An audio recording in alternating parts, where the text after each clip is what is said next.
Okay, so welcome back to my channel. Today I am going to talk about my favorite books from 2023. I wasn't initially gonna make this video. I just didn't feel like I had that many standout books from last year, but then I was looking back through and felt like there were some that I wanted to talk about, and then maybe it will give a sense of kind of the books that I'm into in preparation of another video I want to do is kind of talking about where I want to go for my reading in 2024. So in 2023, I read just shy of 250 books, which in general is too many and I don't recommend it. But there were kind of circumstances that led me to read that many. I did also read a lot of short novellas, and so that kind of inflates the numbers as well. And so I went back through and I looked at the books that I wanted to include, and I have about 15. I was trying to do 10, but I just read a lot of books, and these are the ones that I want to talk about. So we're going to talk about 15. So these aren't really in any particular order, and they may be of interest to you, maybe not. Some of them I tried to kind of pick ones that were popular and ones that were unpopular, so if there are things that you're kind of looking for, maybe you'll find them here. Let's see. So I'll start with some contemporary romances. I think those tend to be kind of the most interesting to general romance readers. And so I will start with, let's see, this book by Anita Kelly. It's called Something Wild and Wonderful. It is a queer romance, and it is, traditionally published. And I read this over the summer. It's a story about Alexi, who is traveling on the Pacific Crest Trail, which is a long trail, hiking trail on the West Coast. So it goes from Mexico to Canada, or you can do it the opposite way. And he meets Ben on the trail, and it's about their romance throughout that time. So they really start to connect. They start hiking together, which on the PCT is a very intimate experience, because you're just hiking and camping and eating food together and doing all these little things. It ends up feeling very domestic. One of the reasons I liked this book so much was because I am a big backpacker. I've never done the PCT in full, but me and my husband have done a lot of sections of the PCT. We hike a lot, and so this really kind of spoke to me. It was very sweet, very emotional, and it was my first book by Anita Kelly, so I'll probably pick up their other books. But I really, really enjoyed this. I thought the writing was beautiful. They did a great job. It kind of taking in the landscape while also weaving in the romance very, very nicely. So the next contemporary romance that I was really honestly surprised that I loved so much was My Killer Vacation. I had picked this up, this is by Tessa Bailey. I had picked this up a while ago. I think she self-published this initially, though I don't know if it's getting picked up by a major publisher. And it's an all-new spicy murder mystery from Tessa Bailey. I've liked most of the Tessa Bailey books that I've read, but this was really kind of stand out because it had that kind of Tessa Bailey humor and intensity related to the main couple, with the suspense element. There was a murder mystery and I really liked it. So you follow I think she's a teacher. She's going on vacation with her brother, and they never go on vacation. They're going to Cape Cod, which is on, in Massachusetts. And they go to check into their rental property and they find a body. So there's a murder right from the get-go. And then there is a bounty hunter, and I can't totally remember why he's there, but he's trying to solve the murder, and they obviously kind of clash, and they, he helps her, but they're annoyed with each other, and then they like each other, and they solve the murder mystery. So I actually thought this was really fun. It's obviously about a summer vacation, so I read it in the summer, and it was great, and I felt like this was a stand above from other Tessa Bailey books, which I was surprised about, so I really enjoyed this. Another contemporary romance that I really enjoyed, that I have a copy of, but I have lent it to my sister, is Part of Your World by Abby Jimenez. I had actually read other Abby Jimenez books and I didn't love them. They were like fine, but they didn't totally hit for me. And this story I just really liked. It was a, I guess, reverse age gap. So he's younger, she's older. He, I think, runs an inn, and she is a doctor, and she kind of is in and coming out of a pretty toxic relationship, and she travels and spends time at this inn, forming a relationship with the main guy, and they fall in love. And I really, as someone who works in healthcare, felt like the representation of kind of the stress and the just pressure related to being a healthcare worker, and then her trying to kind of like shed this perfectionist mentality as she kind of comes into this world that is like cozier and maybe less intense all the time, was great. And I really liked their relationship. And so I was impressed. I wasn't sure that I would like it going in because I haven't loved Abby Jimenez's other books, but I really liked it, and it's making me look forward to reading the second in the series, which is called Yours Truly. I have it on my shelf. Okay, so and then my last contemporary romance, kind of, I guess I wouldn't say traditionally published, although these books did get picked up by a major publisher, is If Only You by Chloe Liese. So this is part of the Bergman Brothers series. These books are all fantastic. Chloe Liese does a fantastic job with representation of neurodiversity, with just like emotionally heavy things, but making it feel light and fun. And this was I believe the 6th book of the series, but they're all fantastic. They are getting republished traditionally, which I'm really excited for Chloe Liese that they got picked up because they're truly great. So this was about the youngest sister. There's 2 sisters in the Bergman Brothers series, and she's the youngest, so she's the baby of the family. And she has autism. She is also I don't think she's a professional soccer player, but she plays on the national team. So she's a very, very good soccer player. I can't remember if she's professional. And she kind of forms a fake friendship with her brother's best friend, who's kind of a bad boy, Sebastian. He's a professional hockey player, and she needs him to kind of dirty up her reputation, and he needs her to kind of make his reputation better. And so they start really just as a fake friendship. So like, let's spend time together, we'll be seen out, people will start to kind of take us more seriously because we'll balance each other out. And then they have slowly over time developed feelings, and it was just great. You see all the other characters from the other books, and I just really loved it. So top of the year. And then moving into books that I've read on Kindle Unlimited that are also contemporary, I have You and Me by Tal Bauer. This is the first book by this author, and I read this book on like December 30th. So this was an end of the year favorite. It's about basically 2 dads, so 2 single dads. Their sons are in high school, they play football.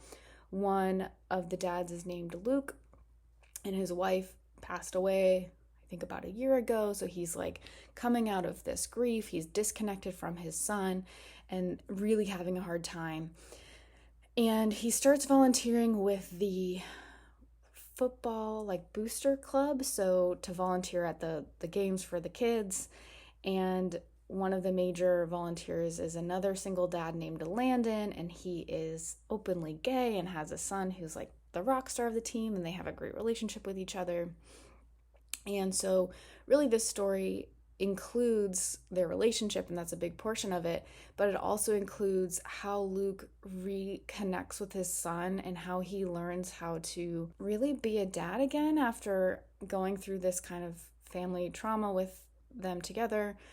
And that part was so emotional and so satisfying, like how to connect as a man with a teenage boy and create a father-son relationship that is valuable.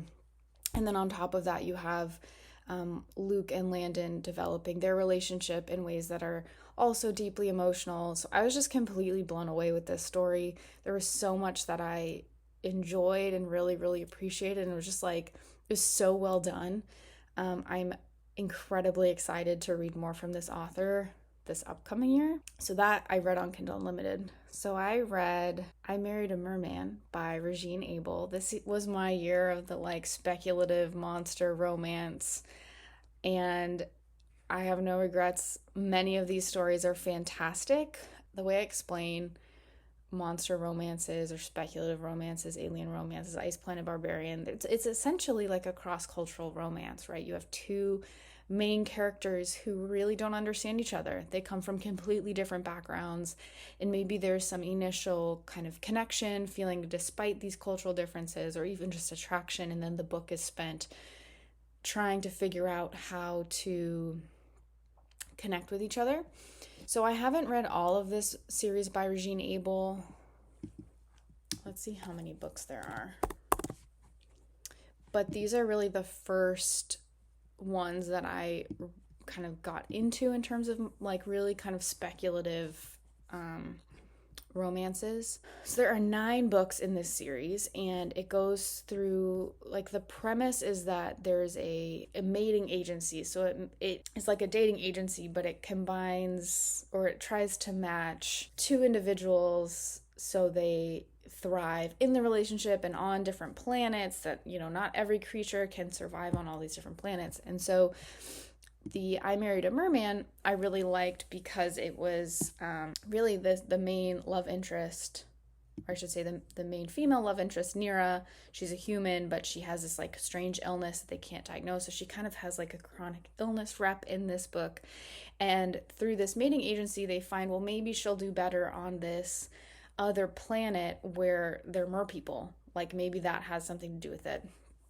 And so she moves to this other planet where there are mer people, and the main character's name is Echo, and they kind of figure out what's going on with her, and they start to connect, and it's part of just like her learning to love, like spending time in the ocean with these different creatures, and there's a lot to love in it. So I just really enjoyed that, and I'm looking forward to reading the other books in this series. This was number 4, but they're all standalones. My last full-length Kindle Unlimited favorite was called Dying to Love by Reese Rivers. And I've loved every other book I've read by Reese Rivers. She writes full-length reverse harem or poly relationships where there's more than one love interest for the main female character typically. And this really stood out because it was a reverse harem book set in a zombie apocalypse. So Kelsey is living her life in a, like she's basically set up like a compound, and she used to be with a bunch of her friends. When the zombie apocalypse happened, they set up this whole compound for them to survive, and slowly over the time since that had happened, her friends have died or gotten lost, so she's there by herself. And then 4 friends who've been kind of surviving on their own show up at her gate basically and ask for help, and she has to decide whether or not she trusts them. She's obviously a single person, and there's 4 kind of fit men who are showing up, and so she does let them in, and there's like very, she has strict rules about what she needs from them. And over time, obviously, they develop a relationship, and each one of the main characters, because they've been through a zombie apocalypse, has some pretty intense trauma, so they're working through all of that. So based on Goodreads, it says 387 pages.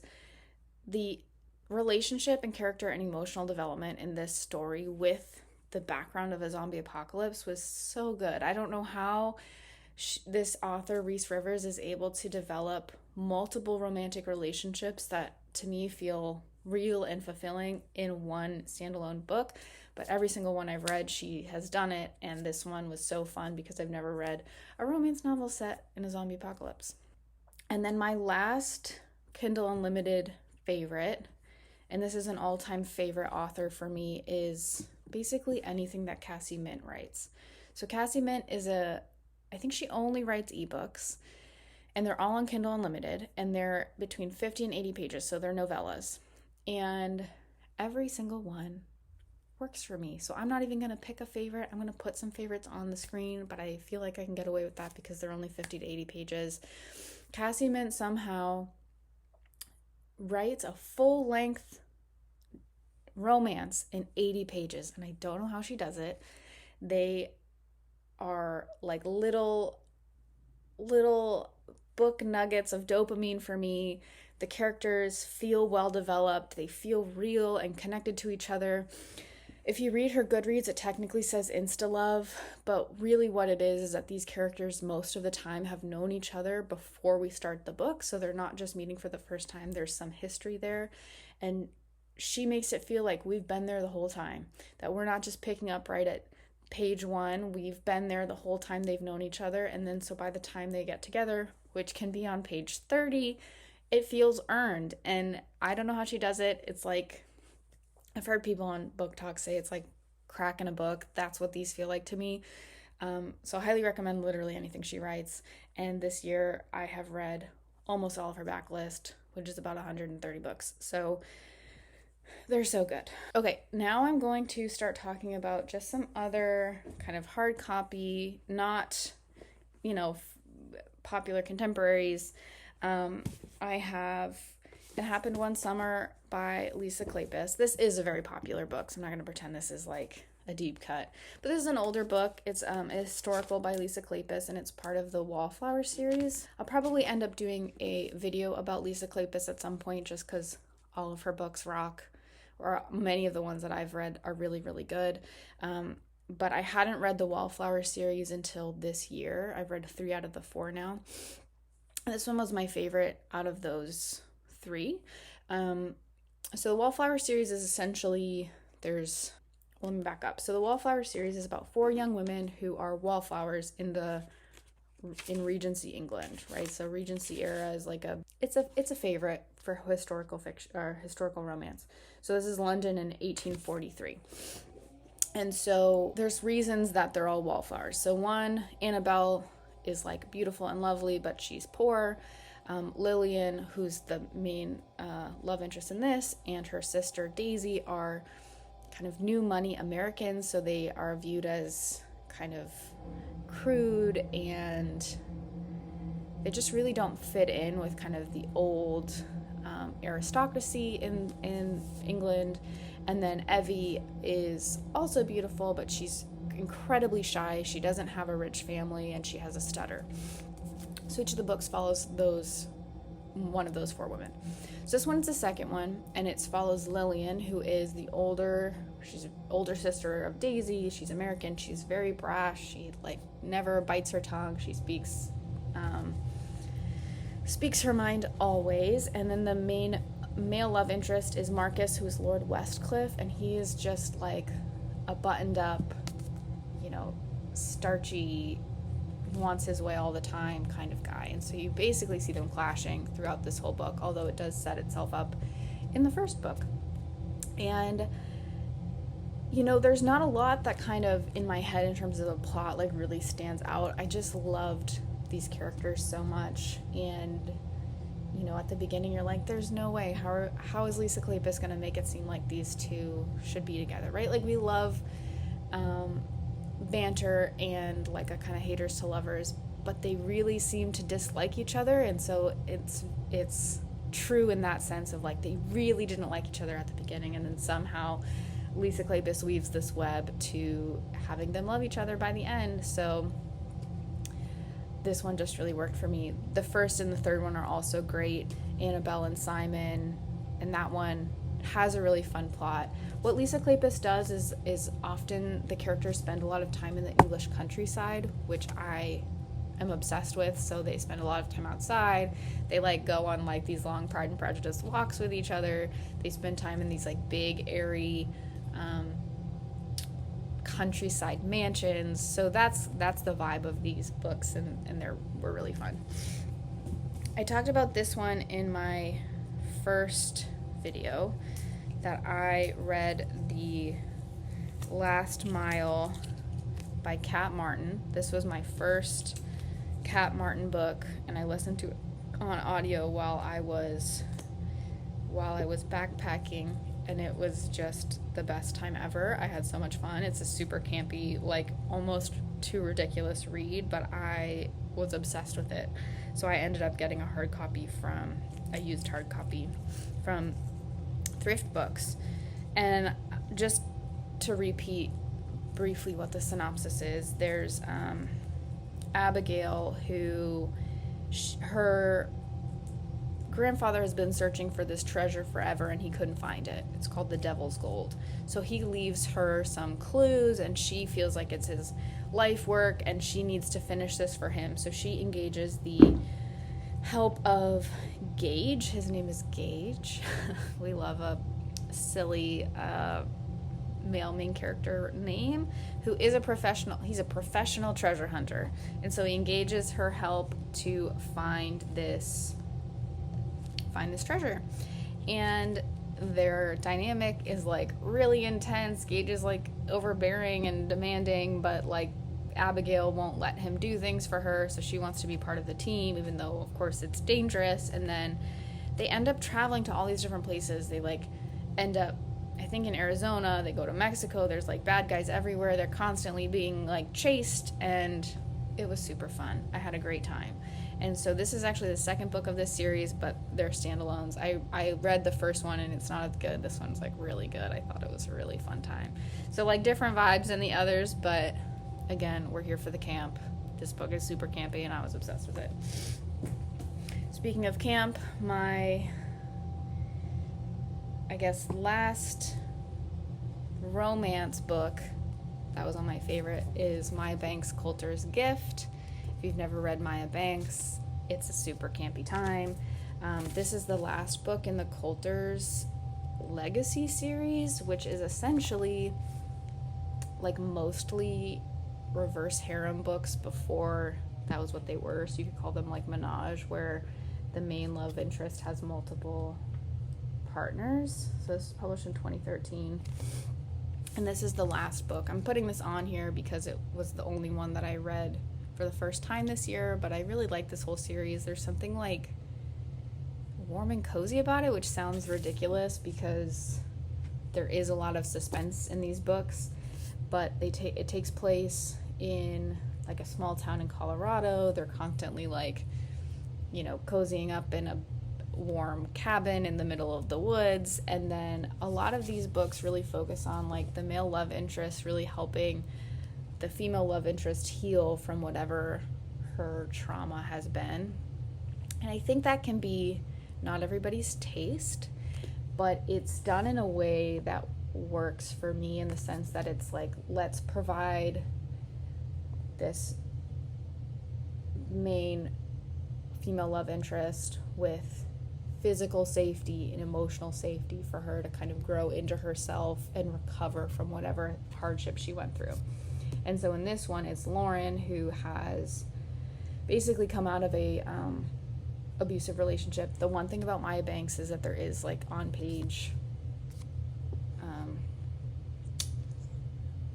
injury, and so super trigger warning for that if you're not into it. But if you're into like darker romance, this could be a good fit for you. And then Liam and Noah are hired by Lauren's brother to kind of watch over her. So they ending up in Colorado with the Colter family. Neither of these folks are from the Colter family, but it's kind of set in this context. And they just help her heal. And then at the end, there's kind of this, you know, suspense component where the previous partner finds her and tries to kidnap her. So that's this book. I really like this series.